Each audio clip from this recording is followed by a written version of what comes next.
Hello, welcome. Hi. This is Leanna and Ashley. And you're listening to Cove Corner, where we talk about race, feminism, and other shit. Hello, everyone. Hi, welcome back to Cove Corner. We're on episode 3. How are we already here? I don't know. This is like 2020. I'm like, how is it already October? I'm sorry, what happened? Someone put me to sleep. It's almost your birthday. Stratus told me that the other day, and I was like, what? I'm sorry, what? No. So this episode, I'm super excited to be having a conversation with a guest, Lydia Collins. But before we get to that, Ashley and I will kind of chat about our own opinions on today's topic. So the episode, I'm sure you've read the title of it by now. It's WAP, Women Against Patriarchal-ideology. But in saying that, we are talking about the WAP video, but also we're talking about the sexualization of Black women's bodies and sexual health and all of that fun stuff. Yeah, let's get into it. It's going to get real deep, folks. What were your opinions on the WAP video when it came out? First off, I don't have Twitter. So on Instagram, it was like everyone went to Twitter first, and I was one step behind everyone. I was like, what the heck is this going on Instagram that everyone's talking about? Because I kept seeing screenshots from the music video. Yes. Which is hilariously amazing. I love that music video so much. And it's funny because it got so much backlash, but the only backlash that was relevant was the fact that why the heck is Kylie Jenner in that music video? Like, that's the only backlash I agree with. The petition to remove her. Yeah, exactly. So yeah, I only saw it on Instagram, so I kind of didn't understand it, and then I watched the music video, and I was like, oh, okay, yeah, I don't understand it, but it's one of those things where I don't even bat an eye. I'm like, yes, of course, people are gonna have an issue with this. Yeah, they always have an issue with something like this, right? Black women can't be proud of their sexuality. They can't be flaunting their bodies and talking about their sex life. God forbid. I know. It's like you're a robot, and until like some man mostly, because especially in like rap music, it's very predominant to have like overly sexualized women, and especially Black women too. So it's interesting because it's like, oh, the women are going to go off and claim their own sexuality. Oh, nope, the world's ending. Yeah, how dare you? Right. Agreed. Yeah, I found the video to be really empowering, almost. Like, I watch it and the whole time I was just like, yes, like snapping my fingers being like, yes, I can't wait to fucking dance, even though we can't go to the bar and dance. But oh, that didn't stop me. I literally pulled up the lyrics and then just had a whole like rap battle by myself in my bedroom at my desk, because why not? Yeah, I thought it was great, but then of course like a flood of backlash came in from white men, in particular white women, just mostly men, I guess. And it was shocking, but also not really shocking. It's just some of the comments that people were saying were pretty wild and out there, which we got into in our conversation with Lydia, and I'm excited to share it with all of you. Yeah. And I hope you enjoy it. Yeah. Alrighty. So we are here with Lydia Collins, who is new to Ottawa and an author, creator, and sexual health educator from the Niagara region. She is a graduate from Brock University's English Language and Literature program with a minor in Women's and Gender Studies, and is a co-founder of an on-campus activist group, Decolonize and Deconstruct, D&D, that focuses on providing consent education through a decolonial lens. She is the former workshops coordinator for Brock's Student Justice Center and has given various workshops on and off campus focusing on social justice issues, prioritizing consent and sexual health, anti-Black racism, and radical self-care. Lydia published her first chapbook poetry titled Angry Black Woman in January 2019, and her second, To Everyone We've Ever Been, in September 2020. Lydia has facilitated workshops and spoken in conferences at Brock University, Ryerson University, University of Regina, and more. Most recently, Lydia produced a collaborative video project with Unilernal titled Joy is Our Birthright that aims to capture Black joy with a particular emphasis on Black, queer, and trans folks. Welcome, Lydia. Hey, bios always make me sound way cooler than I actually am. I think that's the point of bios. They just like make you sound so much cooler than you really are. I feel like you probably are really that cool. You're just That's a great bio though, I will say. That's like mine's like a sentence and then two if I can stretch it. I always just add to it little by little. I'm like, okay, this sounds good. This sounds good. Yeah, it's true. Like, what are you proud of at it? So thank you for talking with us today. We're super excited to have you. And I'm we're excited obviously, yay, we're obviously talking about WAP, Women Against Patriarchal Ideology, but also WAP, the video. We were listening to one of your other interviews recently, and you made this comment that I actually really loved, and it was about how we need to hold space for all types of Black women, including the Cardi B's of the world, which had me thinking that maybe you had a reaction to the WAP video and the song, and we're wondering what that is. Yeah, so I think, and I'll kind of preface this too with the fact that, of course, we know that, you know, Cardi B, of course, has certain privileges, even as a Black woman, right? Being light skinned, being, you know, I guess conventionally or traditionally seen as sexy or attractive, right? So there are obviously those kinds of aspects of her identity that would be considered, I guess, more desired more desired by a lot of people, or by mainstream society, I guess I should say. But when I made that quote, what I was really getting at and thinking about was the fact that like social economic status matters, right?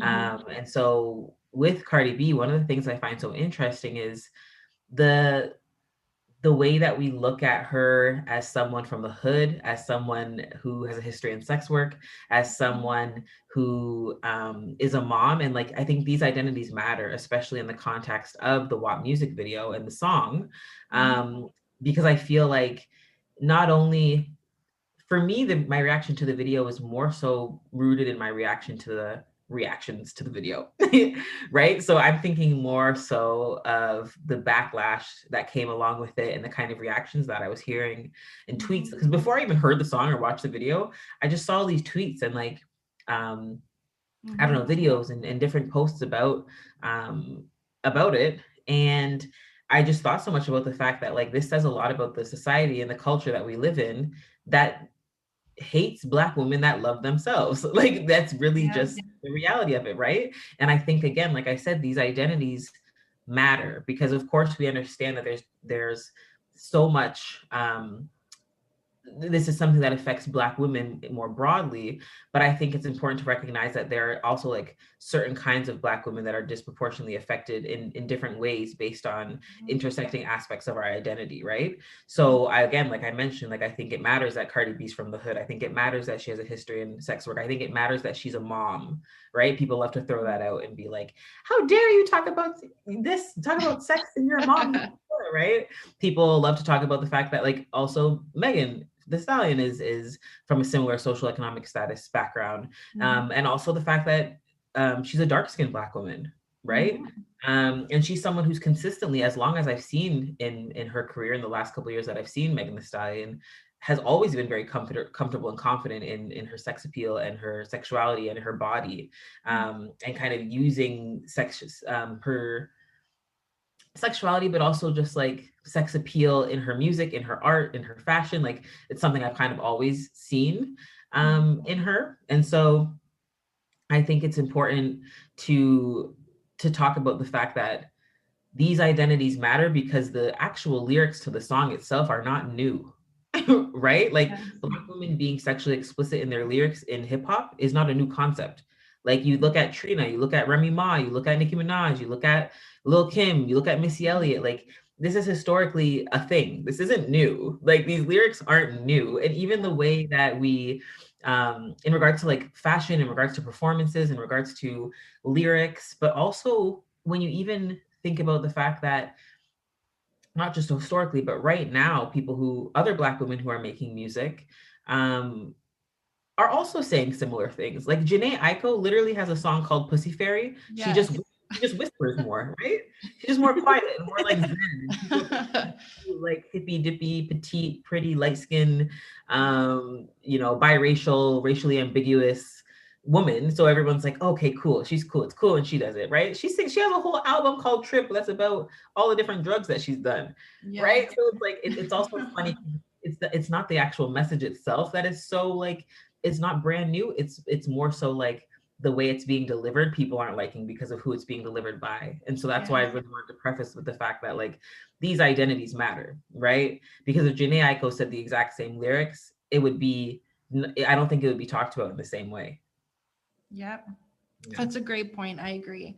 And these identities do matter because, you know, these people exist. And if people aren't seeing representation of themselves and they're not seeing people like Cardi B and Megan Thee Stallion singing songs about this, showing their bodies in the way that they do, they're going to feel like it's not okay. And women are going to continue to be pigeonholed in this box of like, Black women can only act a certain way to get respect. Black women can only say certain things in a certain way to get respect, which is not. Well, I mean, that's not normal. There's too many rules. Like you're damned if you do, damned if you don't. Like there's no right answer really. Because I feel like either way, it's like, oh, well, like, I feel like if like I've grown up in a lot of white spaces. And so I feel like because I'm not what people stereotypically think of a Black woman as being, it's like, oh, you're so white. So it's like, oh, okay. So when we're like, you know, twerking, it's like, oh my God, that's so vulgar. Aren't you a mom? And da-da-da-da-da. But then it's like also when we're polite and whatever, and just like on the other end of the spectrum, it's like, oh no, you're white now. So it just feels like there's a lot too about how we look at Black women just in general. Exactly. Right? Yeah.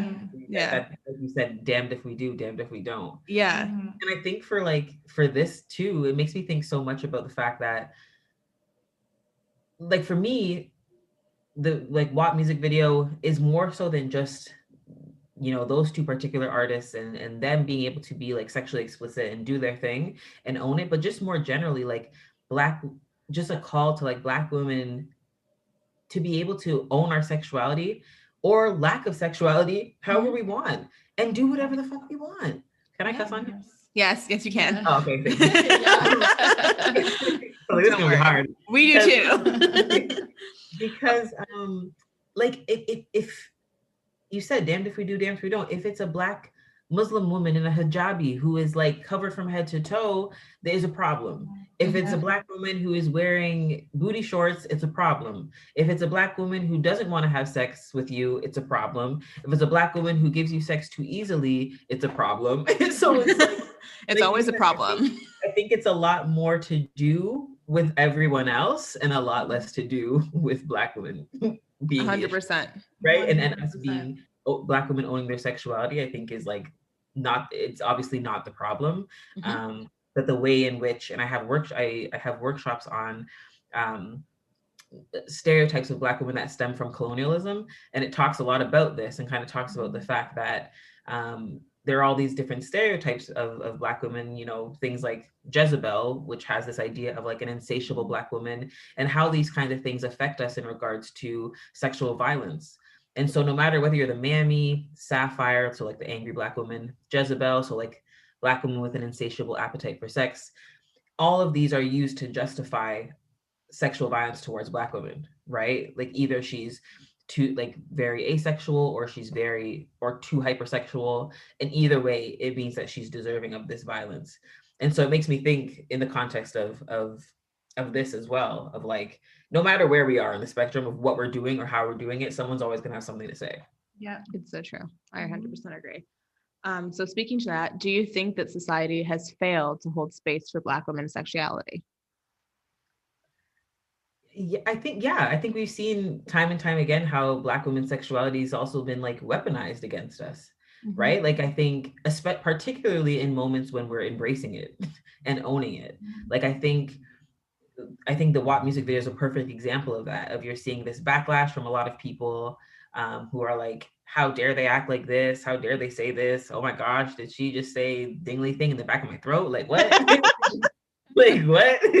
So everyone's like has something to say, right? But there's always been music from men that talks about dominating women's bodies, particularly Black women's bodies. So it's just like, it says so much too about this kind of this rape culture that we live in too, when we are so comfortable with letting Chris Brown, who has a history of violence against women, still continuously sing songs about, he has a song called Beat It. He's got songs about, all these songs about, you know, having sex with women, right? And we don't question it, and we don't say anything about it, and that's a whole other conversation in itself, but like we don't question it. Whereas Black women who just minded their business, everybody has something to say about it, right? She's a mom, she's this, she's that, I can't believe she's doing this. But nobody says, oh, these lyrics are a little violent. Why is this person making music, making really like violent lyrics about dominating women's bodies? Why are we not having conversations about that? But we're having conversations about Black women who actually are saying like, no, I want this, right? It's like when there's that consent there, when Black women are like, no, I actually do want this.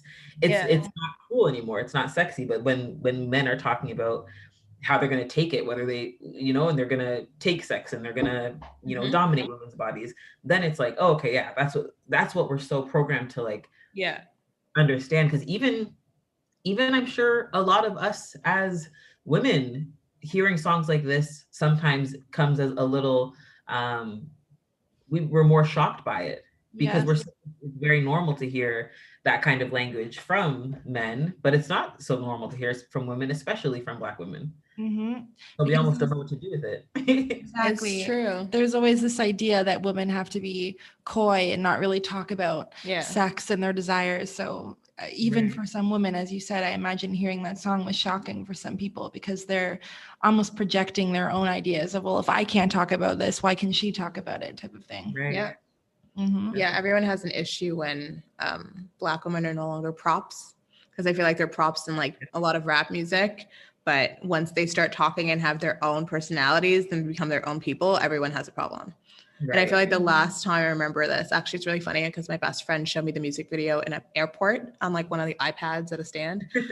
It was the Anaconda video. I think that's like the last time that I remember something like kind of blowing up and causing a bit of a stir was Nicki Minaj's Anaconda video. I can't remember what year that was, but I think it was probably 4 or 5 or 6 years ago. That's the last outside of WAP. Like I remember when WAP came up, I was like, oh, I was like, the last time this kind of like stirred something, it was like, you know, Nicki Minaj lying in a pile of like all these big snakes. Right. I was at the airport. I was like, this is a very weird place to be watching this right now. So it felt inappropriate. Yeah, it did. I was like, please, like no one walk by me right now. Cause like we didn't have any headphones. So it was just playing the Anaconda video out loud. I was like, oh. Well, you touched on something else earlier that made me think about something I saw. So when you said that you noticed a lot of tweets, first of all, that was a lot of the things that I noticed too, particularly from men, particularly from white men. I saw one tweet, I can't remember who exactly it was from, but it was a white man in, I think he was a politician, and he made a comment questioning about if they even knew what was going on and if they had an infection, or if they really did have a wet ass pussy, or if they had a viral infection. Questioning if they even knew about their own sexual health, which is another question we had for you as somebody who works in the sexual health sector. We're wondering, is that true? Like, is there a disconnect with what white folks know about their bodies and sexuality versus what Black folks know? Is there enough education and resources out there? I know that sometimes there is a lot of stigma even within the Black community. You know, some families are religious. We don't really talk about sex. And yeah, I'm just wondering your thoughts. Yeah, I think it's funny how sexual health only becomes a topic of conversation for people like that politician you're talking about. When it's Black women talking about their sexuality and owning it, right? And suddenly they're like, oh, now we care about sexual health, right? We can have songs about men having sex with 20 girls in one night. And nobody's asking a question like, did you wear a condom? Nobody's asking questions like, have you been tested? Nobody's asking questions of how, like, what's going on down there for you. But it's always seems to be a big one that comes up in those moments, as well as one of that makes me think of a similar tweet that I saw, or a video. It was a white woman, I think she was also a politician, and she said something about like, you know, the disproportionate of rates of single parent households for Black families, so why would you encourage this, like, you know, casual sex idea? Like, when did you even give a fuck about a single Black family, first of all? Right. When did you actually care about like any of this? And also, what does that have to do with anything? Like, in sexuality, how does that have anything to do with someone, like casual sex and someone being a single parent. Like it just doesn't even add up. It's just It's just assuming. their way of being racist. Exactly. 100%. She's assuming that Black people don't know how to protect themselves. Like Right. like a Black woman can't go out there and enjoy casual sex without getting knocked Right. out. Yeah. And this idea also that there are miraculously less white people having unprotected sex than Black people or other races, right? Like as if that we're the only race of people, you know, where people are not having like safe sex all the time, which we know is just not the case. We know that there's, and that's a whole other conversation. But yeah, we know that obviously that's a very racist, classist kind of assumption to assume that Black folks are just out here like rampantly having unprotected sex, and getting ourselves in situations that aren't ideal, right? I think I meant, you know, you mentioned in the question kind of the gap of knowledge between Black folks and white folks in regards to sexual health, and I think more than anything, there's a gap in access. And so there's actually a short film on YouTube, and it's about the rise of HIV in among gay men in Atlanta, Georgia. And there's a sexual health educator in the video who mentions this really alarming statistic, and she says that the chances of white gay men contracting HIV are 1 in 12, and for Black gay men, the chances are 1 in 2. Sorry, did I say white gay men? Yeah, 1 in 2. And so we can see obviously that's a huge gap. And she listed some of the biggest contributing factors behind this being, you know, education around sexual health, as well as options available to folks. And a big one of that, specifically for gay men, was PrEP. So a lot of the men that she knew, white men, were on PrEP because one, financial access, and one, actually being told about it. Whereas a lot of the Black men that she knew didn't have access to this kind of stuff, especially in the States where it's not free. It's not Ontario. You don't get PrEP. You can't get PrEP for free. And it's not even always free necessarily in Ontario either, from my understanding. And so for folks who might not know what PrEP is, it's pre-exposure prophylaxis. And essentially it's kind of like a, so I explain it to people in the simplest way. It's similar to birth control in regards to like it's something that you take every day and it prevents you from unplanned pregnancies. This is a similarly, you take it every day, same time every day, and it pretty much is for folks who think that they might be at higher risk of contracting HIV. So if you're having sex that's a little bit more, makes you more susceptible to HIV, things like that, then a lot of folks will take it to try to mitigate their risk of contracting HIV. So anyways, again, having the money and the means to be able to actually be on things like that. But even aside from money, even aside from that, even for Black folks who might have, you know, the money to be able to access these things, a lot of doctors as well, there's racial bias in healthcare too, right? We all know this. So I've had friends and people who have gone to get sexual health testing, to get STI or STD testing, and doctors have literally just not told them of certain options. The doctors have not brought up PrEP. Doctors have encouraged them, you know, if they're not gay, they say, "Oh, you don't need to get HIV testing. You're straight. You're fine." Whereas I have friends who are straight and are like, "Yes, I'm not gay, but I still want to get testing." Right? HIV. Yeah. Because a lot of times people also don't know there are certain rights, and things to ask for when getting sexual health testing. So of course you can get like a simple P test, which will test for infections, bacterial infections. So that's chlamydia, gonorrhea, things you can get rid of, right? Whereas a P test isn't going to be able to check for syphilis. It's not going to be able to check for HIV. It's not going to check for like bloodborne infections, right? So unless you ask for it, sometimes it's not always offered. So a lot of people like these kinds of little things, right, that you might not even know to ask your doctor when getting tested, makes there be a huge gap in access and in I guess in the education given to certain people around how to get, you know, adequately tested and things to know about their sexual health. And I think also like that statistic I mentioned in regards to the woman in Georgia who talks about that statistic, I think it's a really important starting point in regards to this question, because it really makes it clear that HIV is not endemic to Black people, right? And as someone who works in HIV prevention, that's something I always try to really hone in on, is the fact that like it's not biological. Like disproportionate rates of HIV in Ontario, we know that it's I think almost 54% of new cases are Black women, right? So we know that these cases, there are disproportionate cases of HIV infections being made up by Black folks. Mm-hmm. But that's not a biological, like that's not about biological makeup, right? That's not about something that they did wrong. That's 100% about social structure, right? Yeah. Um, almost always about social structure and about social determinants of health and about intersecting identities that make some people more susceptible to contracting the virus. Of course, genetic or biological, of course, we know that people can pass HIV on, like a mother who's pregnant can pass it on if she's not an effective treatment. She could pass it on through childbirth or through breastfeeding. So I guess that way, of course, it could be considered biological, but it's not like something that's just endemic to Black people, right?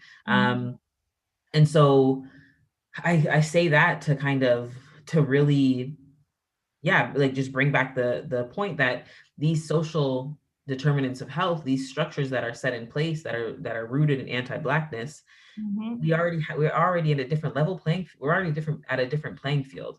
We already don't have the same access to education, access to resources, or even the same access to healthcare. And even when we see that, Black folks who might be on different ends of um, spectrum in regards to class, right? Even Black folks, if they have a lot of money, we see Beyonce, Serena Williams still had issues with pregnancy, right?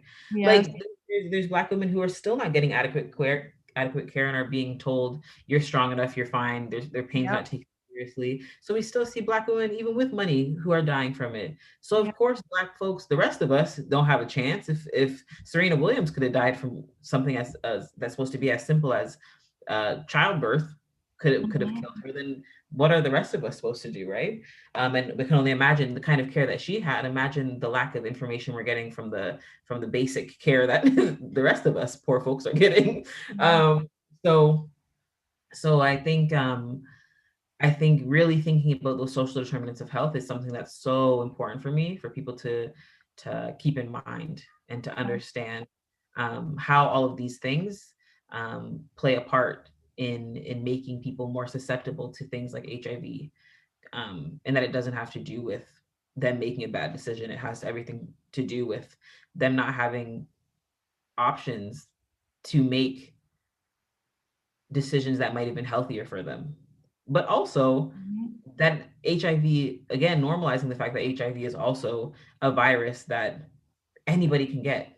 Yep. Adults can get, right? Like it's not even about, oh, you could have made better decisions. It's not even about that. It's about like normalizing the fact that this isn't 30 years ago. It's not a death sentence. This is something that a lot of people live with and live long, healthy lives with if they're on effective treatment. We have U equals U, which means undetectable equals untransmittable. So if you have your viral load low enough, you can't physically even pass it on, even if you're having unprotected sex. So just like, I think just having more information for everybody in regards to sexual health in general, right? Is so important. I don't know how that directly relates to WAP, but I think we're passionate about conversation around HIV. So No, it's all important. And the statistics are jarring, really, to see how disproportionately Black men and Black women are affected by it. And I find it so interesting because even when HIV kind of blew up and became this big thing in the 80s, it was a huge movement that, Black women get HIV too. And there were so many people protesting the fact that nobody was talking about all these Black women who were dying from it. So I think it's all very valid and important things to discuss. And I think, this conversation was more than just the WAP video, but more so about sexuality and all the different ways it affects Black folks and Black women. Yeah, totally. I think it's so broad. Like it's not just one conversation, it's multiple conversations and it's multiple different topics. And it's something that until we I think as a society kind of become more aware of how we treat Black women, it's not going to change, because it's always like, it's like with racism, it's like, oh, like you Black folk, like you deal with that. Even though it's like, we're not the problem. Right. Right. Like you Black women, you just deal with that. Like if you just change these 10,000 things and then go change them, and then, oh, actually, no, we changed our mind. Never mind. Like just go on and on and on. Right. So it just kind of shows you, like you said, like you can't, like you kind of just have to do your own thing and embrace yourself, because it's hard to please everyone, and society is always just going to have a label or some sort of view on you. Exactly. Speaking to that, what advice would you give to Black women to claim their sexuality and enjoy their bodies? Honestly, I don't think that there's anything that I could say that hasn't already been said by another Black woman, you know, about that. And so for me, I think my advice would be, you know, Black women are already doing that. So I think my advice would be to everyone else, you know, to let Black women continue to love our bodies, to love our sexuality, to explore our sexuality, to make our WAP music videos, to do our thing in peace, right? Without shame and ridicule from white politicians who have nothing to do with us and can't offer us anything. Like, I don't understand why your opinion, you even thought it was relevant. Like, why the time to fix your fingers to tweet? Yes, it's so true. It was relevant. And so, you know, kind of encouraging other people to rethink the way that they think of Black women, to rethink the way that they think of Black women's bodies, the way that they think Black women's kind of fit in regards to sexual liberation. And I think to let that be the case for all Black women, right? For Black queer women, for Black trans women, for Black women with disabilities, for Black women who are poor, for Black women who are in sex work, for Black women living with HIV, for Black women who are parents, like the folks who aren't always seen traditionally as sexy, because of the stereotypes and the stigmas that are associated with like certain aspects of their identities, right? So I think really just for me, encouraging Black women to express themselves and their sexuality whatever way they see fit. And, you know, I just really hope that whoever is listening feels like they have the agency and the ability and the safety to do so, which I know often isn't the case, but that's what I hope for people. Yeah. That's beautiful. Well, thank you so much for coming and talking with us. Why don't you tell folks where they can find you and stay up to date on the projects that you're working on? Yeah, so I post most of my stuff on Instagram, to be honest. So my Instagram handle is at LACollins_. And my website is www.lydiacollins.ca. So you can purchase books on there, and find all my latest projects and stuff like that as well. Amazing. Thank you. Thank you. This has been so great. Thank you so much. It was so great to talk to you. Yeah. Wow. That was amazing. I think for first guest on our podcast, we nailed it. Yeah, Lydia was amazing. And Lydia, even when you listen to this, you are cool. So I don't know what you were talking about at the start there, but yeah, she was awkward. Your bio is also lit though. Like I want to go and like make a bio that length, and it's just gonna be lorem ipsum, like filling words, but that's okay. Yeah, that was such a great conversation, and I hope that the folks who listened learned something. There's a lot to be taken away from that conversation. Yeah. I hope that you look up Lydia and follow her work. I'm curious to read one of her books now. I did check out some of her poetry on her website. It was beautiful. I think the biggest takeaway was interesting because she was talking about how, you know, the subtle racism in institutions like in the healthcare system. And yes, here in Canada, we do have free healthcare to an extent, but still like you have to be able to advocate for yourself. Yes. And it's talked a lot about in society as how women, I've seen so many stories on social media about women, especially white women though, talking about someone they knew who had an illness, who passed on or something, and doctors didn't believe them. And so it's interesting because I'm always like, yeah, no, I 100% think that happens all the time, and it's really, really, really terrible. But also, especially as a Black woman, I think about it and I'm like, how much harder is it for Black folks? How much harder is it for Black folks in the LGBTQ community? Like, you know, for doctors to believe them when you have symptoms of something or when something's wrong in your body. And your body is your home that you've lived in your whole life. So obviously you're probably the best person who knows when something's wrong, and you go take the time out of your schedule, which not everyone has the luxury of doing. So that's like the first barrier.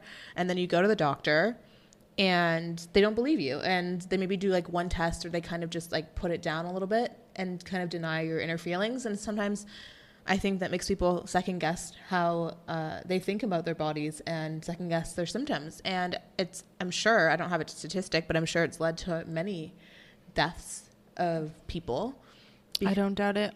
And it's just so scary. So it also reminds me too that whenever I find that there's something in my body that I don't feel is right, that I should take that time. Or whenever I have a checkup with my doctor, I started a note actually a couple months ago of anything that I noticed. So then the next time I go to my doctor's appointment, because you always are so busy, and so by the time you're actually sitting in that chair talking to them and they ask you, so is there anything you want to talk about? And you're like, no, I have something to reference. Yeah. Yeah, it's so true. And it was jarring to hear some of the statistics, and most of it is information that I'm already aware of as somebody who, you know, I work for an LGBT nonprofit. I am an LGBT person myself. I'm a woman of color, even though I'm light skinned and whatnot. I am aware of some of these issues, but to hear the actual numbers and to hear her talk about it in a way that's so, I don't know, it was jarring, but also I think that she spoke about things in a way that hopefully will make a lot of sense to people and will open people's eyes a little bit more. Yeah. I thought it was really great. Or advocate for yourself, which everyone should try their best to do. Agreed. So I hope that everyone enjoyed the conversation. I hope that you look up Lydia, and feel free to look us up on Instagram if you don't already follow us, which I'm sure everyone who's listening already does, because they are likely, that's how they found us. But if not, you can find us at COVECOLLECTIVE.TO. It always makes me nervous to spell it out.